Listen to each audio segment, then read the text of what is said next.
Johnny Mac with your daily comedy news. Conan O'Brien says the only way to get out of the Matrix is using a landline, so who's the boomer now? Larry the Cable Guy, it's kind of embarrassing when I order a party platter for the football game and the person asks me how many people are coming over and the answer is 0. Mark Normand, more Americans are pulling out in Texas now than Afghanistan. From the New York Times, Norm Macdonald's comedy was quite Christian. This piece is by Matthew Walther. Walther said he was surprised that few of the obituaries of Norm Macdonald mentioned his Christian faith. Norm did not often discuss his personal life, and his mannerisms were so flippant that it was often in doubt whether he had any serious views about any subject. In later years, however, he spoke and wrote at length not only about his belief in God, but also, with more reluctance, about his opposition to abortion, telling Dennis Miller on Dennis Miller's radio show one time, "I don't like saying it because it's unpopular." By the end of his life, Norm Macdonald seemed to have abandoned even his well-known animus against O.J. Simpson. Norm was on Comedy Central in 2019 and said, "All he's guilty to me is the greatest rusher in the history of the NFL. Maybe I was the greatest rusher to judgment." In a set in 2009, Norm Macdonald made a dismissive reference to atheist Bill Maher. Norm asked the audience to consider the question of life after death. Norm said, "There's only two things. You got to look at the evidence that God exists. None. That's not good. Then you go, what's the evidence that God does not exist? None. So they're equal. One of them is for sure right. You just have to hazard a guess at that point. So what do I do if I have two choices?" And I go, "What do you got?" The guy goes, "When you die, you get to go up and play a harp on a cloud." Well, goddamn, I always want to play a harp. "What do you got? What happens when you die in your plan?" "They put dirt on you." Asked by Larry King if Norm believed in eternal life, Norm said, "I don't believe it. I have faith. What people don't understand about faith is that you have to choose it." The Laugh Button caught up with Ari Shaffir. They said, "Ari Shaffir, you're known in the comedy circles as being a big champion of fresh new talent. Who are some of your current favorites out there?" This is always a good topic, right? Ari Shaffir said, "Mike Vecchione and Adrian Iapolucci are great comics who need more bookings at clubs. They just have a massive draw, but are like so effing funny, so I'm always looking for ways to put them over. There's a few comics that I try to put over, and it's not about them making friends with me, it's about them being deserving and not getting where they should be. Like Big J. Okerson for a while was like that. Like really take care of, like, how can we get this guy to be financially and creatively free? So we did that with Big J. He's his own guy now. He's free and people know him. Now he's on his own. He's great. A few of the younger people I've seen since the pandemic, actually, Emma Willman and Caitlin Palufo. I just saw Caitlin Palufo a couple times in the last month, and she effing crushes, so she's one. I don't know how long she's been in comedy, but she slays. It's weird. She's like doing this male style of comedy. If you think everything's blurry now with the internet as gender roles kind of break down in society, I think it's kind of breaking down in comedy. So like those stereotypes of chicks talk about this or guys talk about that, you have some of that still, but you have less and less of that. But you can be influenced by anybody now. There's this ballsy, brash, typically a male style of comedy, but I think that might be changing now, and it's just effing funny. When I started, I didn't have cable, so we saw a few late-night spots, whoever's on The Tonight Show.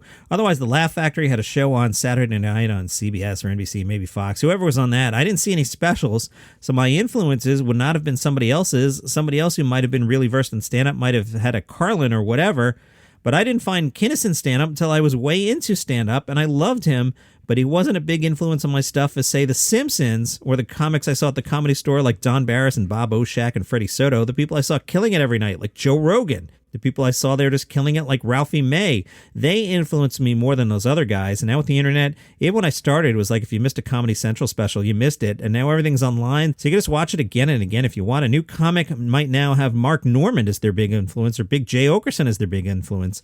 It's like the sky's the limit if you just take what you want. It's pretty interesting. Now even the Edinburgh-style hours have kind of blurred in everything, too. Those are being recorded now, so Americans have access to this UK-style comedy. Speaking of UK-style comedy, from MyLondon.com, the Bill Murray Comedy Club, a hidden comedy gem that plays host to Stuart Lee and James Acaster. The Bill Murray is the sister club to Angel Comedy. As the more experimental of the pair, it has seen many famous names walk through its door to test material.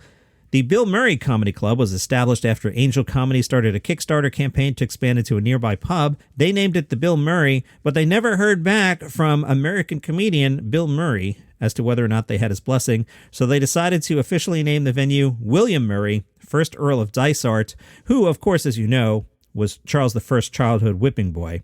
The intimate stage and seating arrangement means if you're lucky to snatch some tickets to one of your favorite comedians' secret gigs, you'll be so close you could smell them. Some of those famous comedians that pop in, James Acaster, Ellie Taylor, and Stuart Lee. There's also a stable of regular performers that provide a variety of different comic styles who appear in weekly Friday shows. Speaking of Bill Murray, back in the early 1980s, Bill Murray had a role on a surreal sci-fi comedy that never saw the light of day in theaters. It's called Nothing Lasts Forever, and Nothing Lasts Forever was never released. Screen Rant says Nothing Lasts Forever is an offbeat, genre-mashing movie directed by SNL alum Tom Schiller in his first and only feature outing to date. Zach Galligan plays a young man named Adam Beckett who dreams of being an artist, but doesn't know how to go about it or exactly what type of artist he wants to be. To that end, Adam travels to a retro-futuristic New York City that's under the totalitarian control of the Port Authority of New York, which makes aspiring artists prove their worth with a practical exam. Adam's journey takes him to an underground network where he discovers the city's homeless population is actually running the city, and then Adam goes to the moon on a bus serviced by a ticket conductor played by Bill Murray. Screen Rant adds, one might think Nothing Lasts Forever was shelved because it's a bad movie. It sure sounds like one. That's not necessarily the case. Some people who saw this movie said it's a masterpiece. They've invited MGM to screen the film at the Cannes Film Festival. The studio declined. MGM has not given an official reason as to why Nothing Lasts Forever has never been released, but there are a couple theories. One theory is that MGM thinks it's an art film and made clear that's not a compliment. Adding to the film's woes was a truly disastrous test screening, and it seems the studio heads decided to abandon the film after realizing it didn't have commercial potential. Another theory suggests copyright issues could be to blame. Nothing Lasts Forever features a ton of clips from classic films of yesteryear, like Battleship Potemkin, some French film, Intolerance, and that might have thrown up a few intellectual property problems that MGM couldn't overcome. Whatever the reason, the movie has never received a theatrical or home video release in the United States. Nothing Lasts Forever isn't quite a lost film, however. It's been broadcast in several countries, including the UK, Germany, and Italy, and it's been screened at a few festivals and events. I just did 5 seconds of internet research trying to find it online. I failed. Now you want to see it, right? Nothing Lasts Forever. Today's Sunday, which means there's a new episode of The Weekly Comedy Thing on the Live by Live app. That is the weekly show I host where I tell quick stories. But the thing there, unlike here, is I can actually play comedy bits. So if I told you a story about, I don't know, John Mulaney, then I could play a John Mulaney bit after. So it's called The Weekly Comedy Thing. The app is called Live by Live. It's spelled Live X Live, and it is free. The Weekly Comedy Thing on the Live by Live app. Do it. Speaking of John Mulaney, we haven't gossiped about John Mulaney yet today. From Cheat Sheet, John Mulaney's dog Petunia travels the New York City streets by stroller. Anna Marie Tendler explains why. I've been sitting on this story, so the timeline here, this is before all the Olivia Munn news came out. But the story from Cheat Sheet, John Mulaney's French bulldog, Petunia, went for a stroll in New York City, but opted to see the sights from her stroller. Mulaney's then-wife, Anna Marie Tendler, took the pup for a walk and explained why she sometimes prefers to ride instead of walk. Plus, Tendler admitted that she gets odd looks for some people on the street, wondering why she's pushing a dog in a stroller. In an Instagram story, Anna Marie Tendler said, "Guess who's not walking? Petunia! A lot of people make faces at me. They pass me on the street walking Petunia in the stroller, and I say to them, would you want to be cooped up in an apartment all day long? She can't walk too well. It's too hot. But she wants to see the sights, and she loves being a New York City girl, getting out on the town. So, stroller." Then, people got into it, and then Tendler had to jump in and be like, oh, I want to clarify when I said she can't walk well. She can walk fine. She can't walk well in 90-degree heat, not more than 10 paces before she's flat on the pavement, like a pancake. Petunia stroller rides are nothing new. John Mulaney wove people's reactions to seeing Petunia into his stand-up. His joke was people lean in to see the baby, and instead they see a gargoyle breathing like Chris Christie. When Mulaney hosted SNL in 2019, he said, "My wife and I have a French bulldog. Her name is Petunia. We push her around New York in a stroller."